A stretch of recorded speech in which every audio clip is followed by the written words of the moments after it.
आपको बताया गया कि भारत से बौद्ध धर्म समय के साथ शांति से गायब हो गया, लेकिन यह इस देश का सबसे बड़ा झूठ है। जब मौर्य वंश के अंतिम सम्राट की हत्या उसी के सेनापति पुष्यमित्र शुंग ने धोखे से कर दी, उसके बाद सत्ता में आते ही पुष्यमित्र ने पाटलिपुत्र के बिहार को नष्ट किया, या फिर उसने जाकर एक खौफनाक घोषणा करी, जो भी मुझे एक बौद्ध भिक्षु का कटा हुआ सिर लाकर देगा, मैं उसे सोने के सिक्के दूंगा।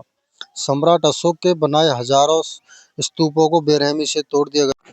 पर सवाल यह है कि शांति सिखाने वाले बुद्ध और उनके भिक्षुओं से पुष्यमित्र को इतनी नफरत क्यों थी। इसके दो बड़े कारण थे। पहला, सम्राट अशोक ने अपने सभी शिलालेखों के जरिए पूरे समाज में ये यज्ञों और पशु बलि पर सख्त रोक लगा दी थी। इस वजह से उस समय के पुरोहित वर्ग की सत्ता, दान दक्षिणा और दबदबे पर सीधा प्रहार हुआ था। यही कारण है कि बुद्ध बुद्ध और बुद्ध भिक्षुओं से पुष्यमित्र शुंग की नफरत थी। दूसरा और सबसे बड़ा कारण, बौद्ध धर्म में वर्ण व्यवस्था की कमर तोड़ दी थी।